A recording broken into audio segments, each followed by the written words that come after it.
Hi, how's it going? I'm Marlene. Thanks for wandering by. Welcome back to Decan Walk 2023. This is a practice where we are walking through the zodiacal wheel of the year and we are investigating tarot and astrology associations. For those of you that don't know what a decan or a Decan Walk is, I encourage you to visit the description box below for my introduction video, as well as a playlist of all of the Decan Walk videos that we've done so far. Basically, a decan is a portion of a zodiac sign.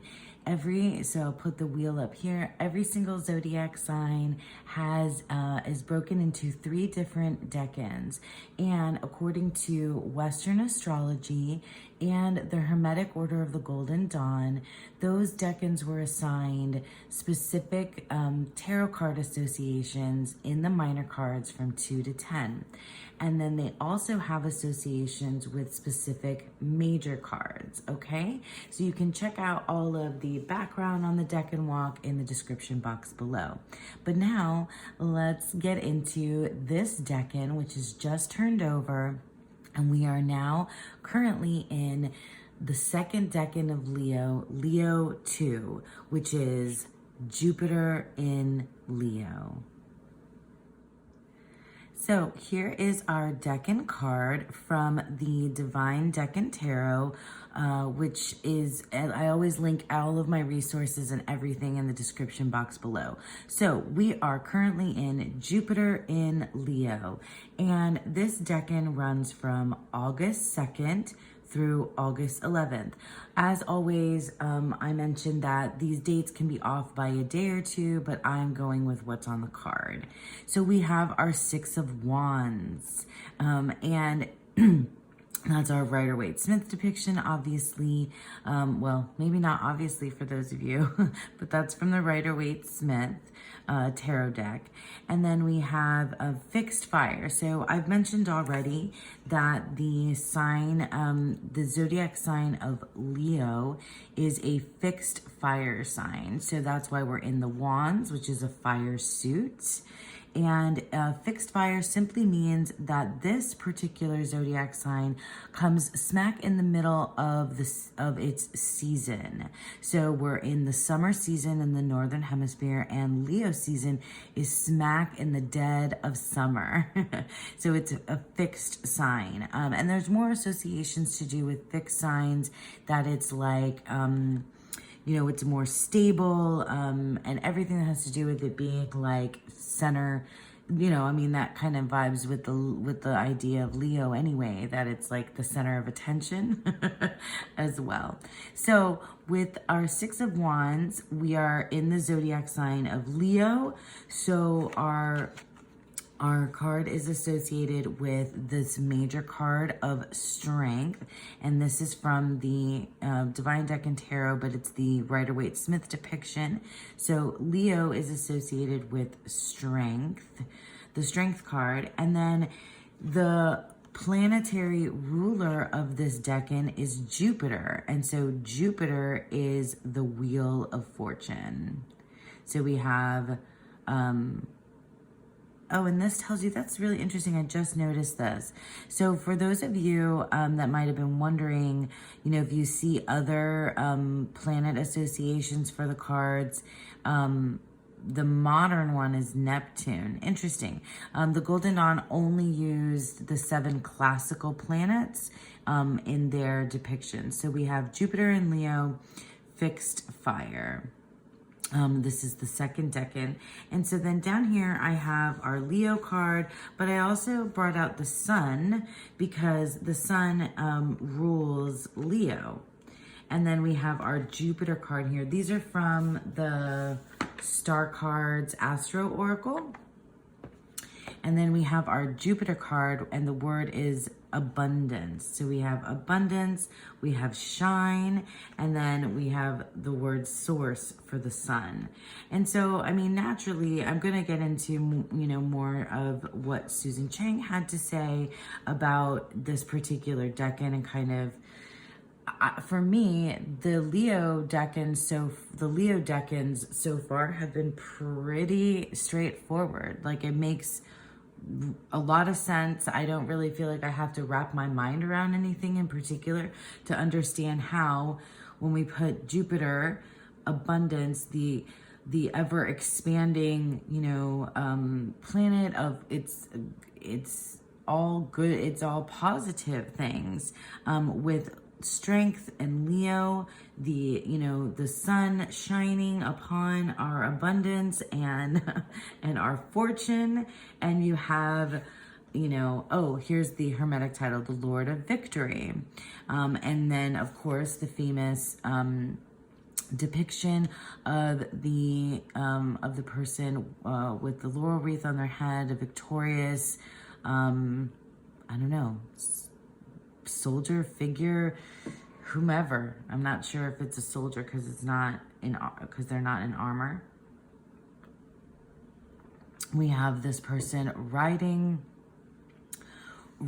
their horse, riding their steed, being, kind of praised. It looks like a parade. It looks like a victorious parade. So let's look at some other depictions in other decks. This is from the Zodiac Tarot.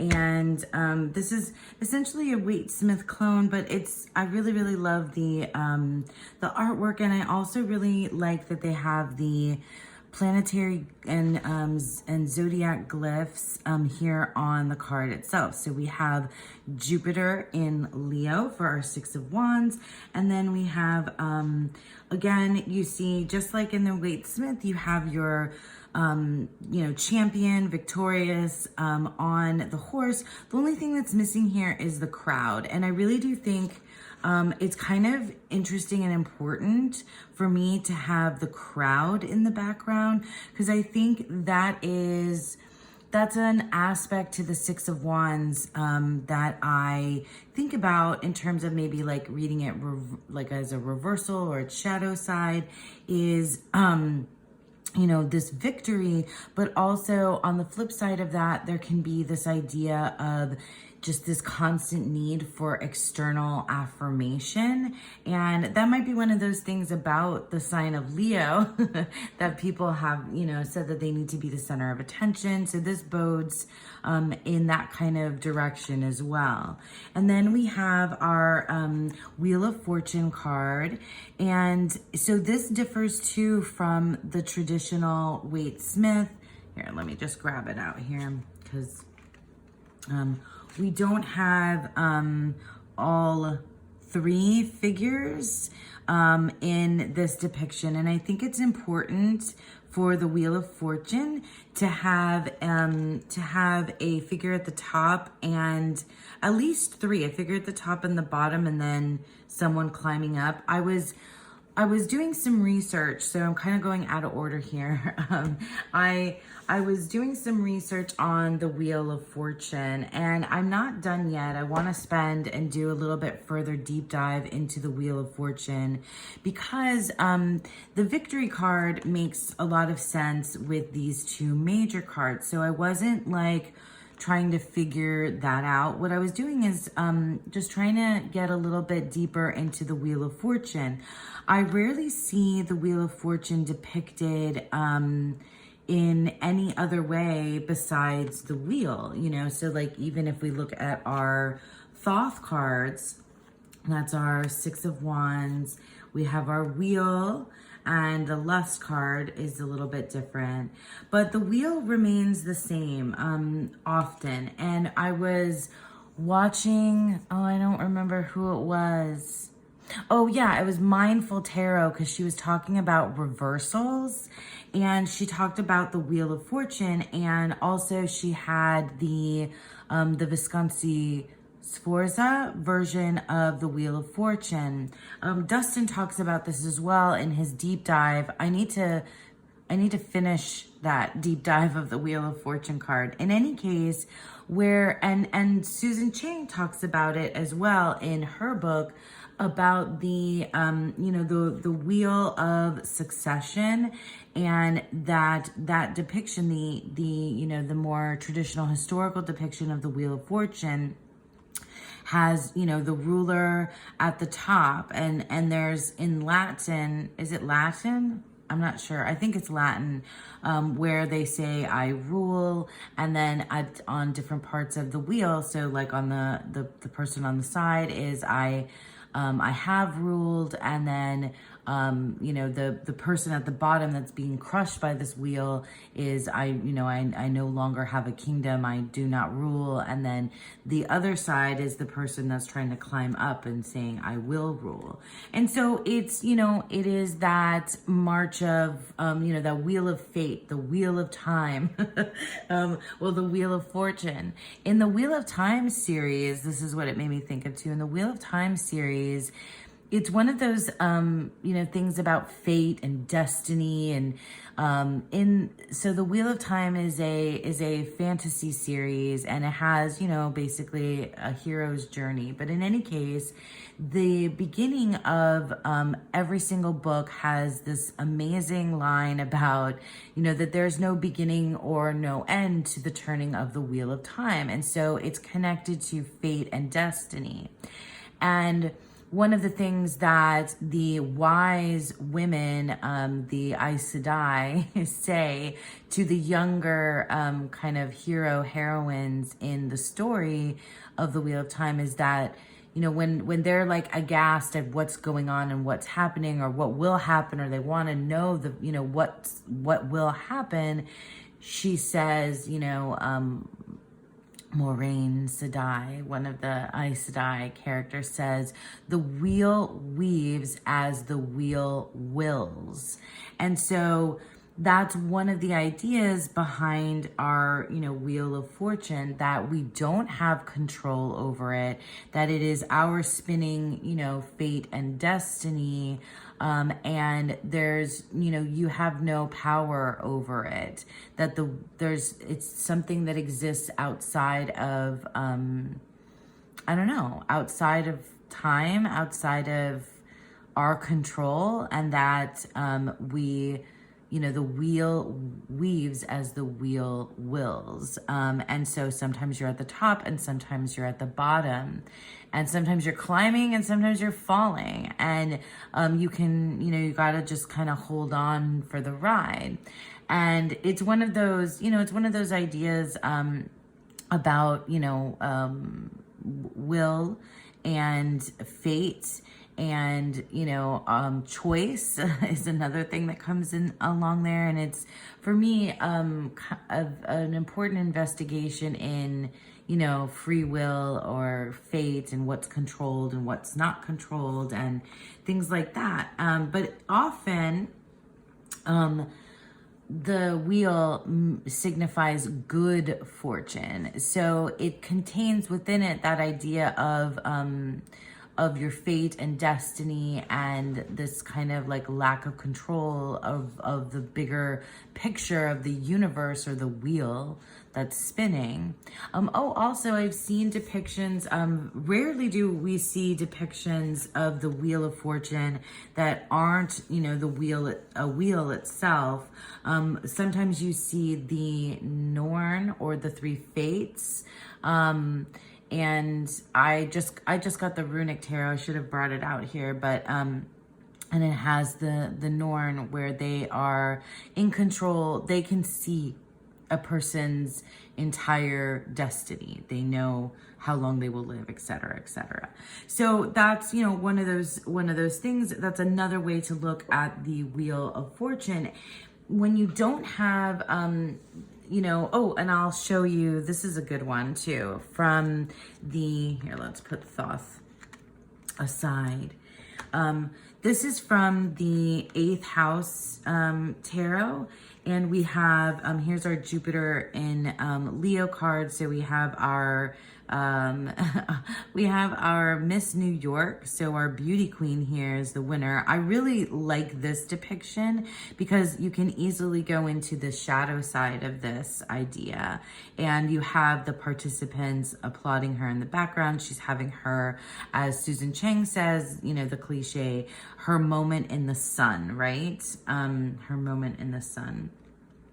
And then for the Wheel of Fortune, I love this because it's a roll of the dice. I think I've seen some other tarot decks do this with the Wheel of Fortune card where they have, do you see there's like a Ferris wheel maybe? Or something spinning. It looks like a Ferris wheel like spinning in the background to me. And then you have the dice. I wonder if these numbers mean anything. So 8, 9, it's 9. Oh, if it was, oh wait, and there's, I mean, you could read that one, but if you read them face up, it's a 9, not a 10. I wish it was a 10. That would have been cool. But so this is more like that, idea that nothing is predetermined and it's just a roll of the dice, which is another thing that makes me think of the Wheel of Time series. Sorry. For those of you that know the Wheel of Time, you know that there's one of the main characters, Matt. There's this whole thing with him and the dice and his fate and his destiny being predetermined, and there's just a whole thing with him and dice, and I think that's just really, really interesting. It's a really cool, different way, I think, to depict the Wheel of Fortune as a roll of the dice, because that makes it less fixed fate and a more, just whatever it could be, it's not predetermined. Or is it? That's one of those things. And then we have our strength card, the Leo card with our lion. And then we have this hand that looks like it's about to just, stroke the lion's mane. Looks like we have a heart in the background. So it has to do with love, which I think is interesting. And it's that, taming of the beast. Perhaps, it takes, like, there's strength in love. I don't know. And it's, maybe this is more about like kind of accepting, all the parts of yourself, even the most primal, even the most, beast-like, even, that kind of thing. Because some people think that the strength card it's not that the lion is outside of us, it's that the lion is within us. I don't know. It's one of those things. So yeah, so I dipped into Rachel Pollack's 78 Degrees of Wisdom to kind of spend more time reading and highlighting about the Wheel of Fortune. And if you have this book, I recommend, that you kind of revisit it for a deep dive of of these cards, if you want to. I mean, I've been doing like a bit of a deep dive with the zodiac sign card, and then these as well. So Susan Chang, I spent time in her book, and it was really good. Like I said, she calls the Six of Wands your moment in the sun. And I think that's, very apropos. She says, in the fixed heart of Leo, the solar light is steady and bright, illuminating Jupiter's boundless, glittering gifts. So along with the Wheel of Fortune, being our fate and destiny, it's good fortune is what is shining upon us, because we have the sun illuminated here as well, right? So we have the sun in Leo, or that rules Leo. Susan talks about what I've already kind of said about the Wheel of Fortune. She talks about the top of the wheel, that she has the depiction of that more historical Wheel of Fortune card, and the message might come as a warning. Uneasy lies the head that wears the crown, so that would be the person at the top. And then, or a reassurance, this too shall pass. So like when you're at the top, when you're in here, right? And here, we'll use the Thoth card. So when you're at the top, it can be seen as good luck or bad luck, right? That's what we're thinking about with the Wheel of Fortune. So uneasy is the head that wears the crown. So you've made it to the top, but also that this is going to pass. So no matter where you are on the wheel, you're not going to stay there for very long, or necessarily, it'll change. Your fortune, your luck, your roll of the dice, you know, things will eventually change. So enjoy your moment in the sun is basically, you know, one of the ideas to take away from this. Let's look at the Thoth cards a little bit and visit Gerd Ziegler and Angelus Arian and what they had to say about the Thoth card. For me, the wand suit in the Thoth deck is not my favorite, but as I'm going through this study of the Decans, I'm finding that there's a lot of nuance in these wands that I didn't really think about before. And I really kind of like how just a little change in terms of the symbols around the wands and their configuration changes the meaning of the card, because we just have wands crossed, you know, the wands are just crossing each other in different various ways throughout the entire wand suit. Another thing that's really cool about the Thoth Tarot is that you can see the colorway.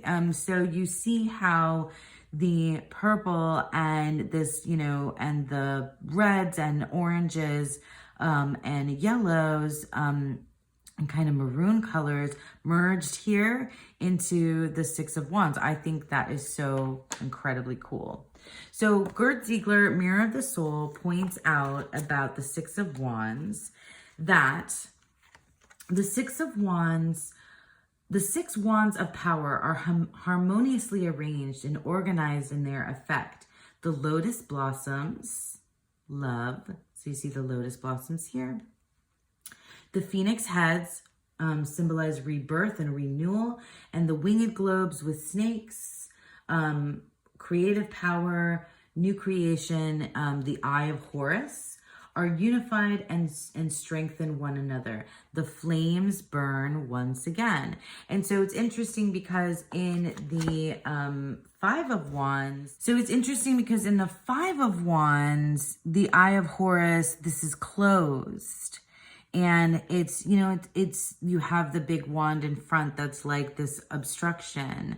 It's just really interesting how, you know, just like subtle changes with the configuration of the wands means a totally different thing. And you can, you know, you can play with that, or you can investigate that. You can research that. You can look into that. And finally, Angelus Arian, who is like amazing. I absolutely love this book, The Tarot Handbook.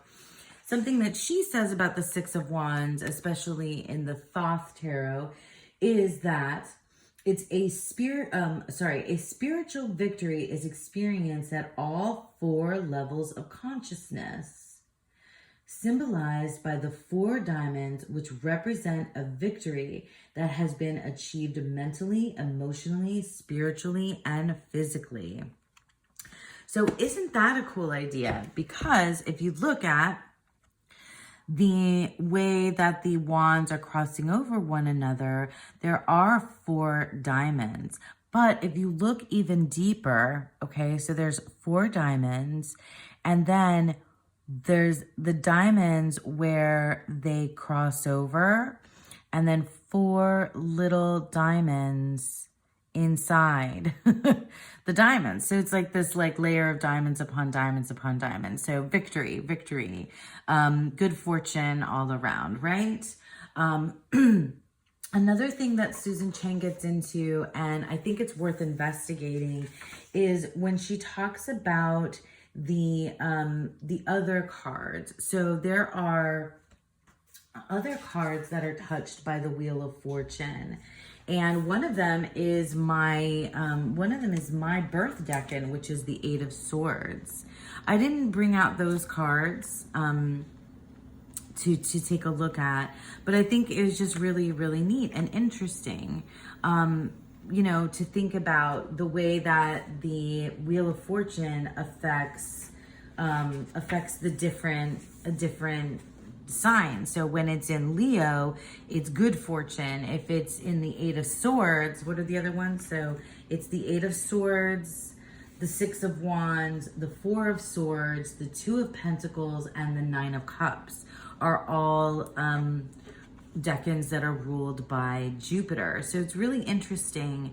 And it made me think, all of this stuff, especially the stuff that has to do with the Wheel of Fortune, makes me think about the way, here, I'll grab our beauty queen because I think that might be one of my favorite depictions.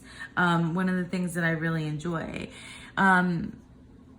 It makes me think a lot about like the way that we engage with good fortune, or the way that we engage with victory, the way that we handle ourselves when we have our, here I'll put out our sun, when we have our moments, our moments in the sun, when we are being recognized for something and praised for something. I don't know about you guys, but often I find I'm uncomfortable with that in that place. I enjoy it. I definitely do. I enjoy being in that place. I enjoy recognition. I enjoy reaffirmation. I do crave it and want it. I am a Leo moon.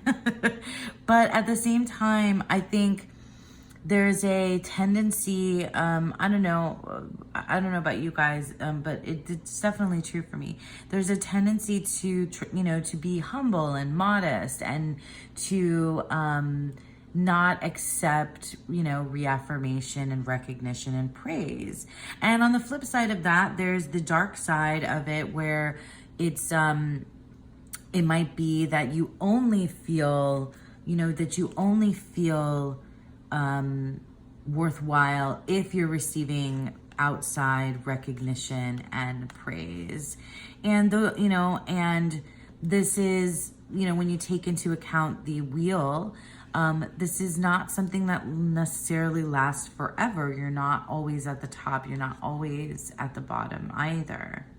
So those are the kinds of ideas that I'm investigating in the spread that I've created for you guys and myself as well. For the Decan, oops, let me get my original guy out.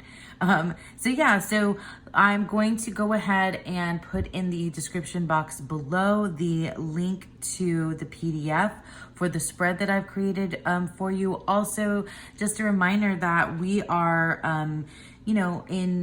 we are discussing the Decan Walk in the Boho Tarot Facebook group that my friend Dawn Michelle has kindly lent us for this practice. So if you want to join us and discuss and share your spreads and ask your questions, please do. I also posted in there a place where you can leave your questions for me. I'm going to be putting together a video where I answer all your Decan related questions. You can ask about, anything related to the Decans. You can ask about my journey with the Decans if you'd like as well. All right, I've got lots of cards out here. I think I've covered it though for Jupiter and Leo. A pretty cool Decan. I'm enjoying these this Leo season. I hope that you guys enjoyed that I made sense to you. This is a real bit of a rambly one. And that you all have a beautiful, wonderful second Decan of Leo and a beautiful, wonderful day. Bye.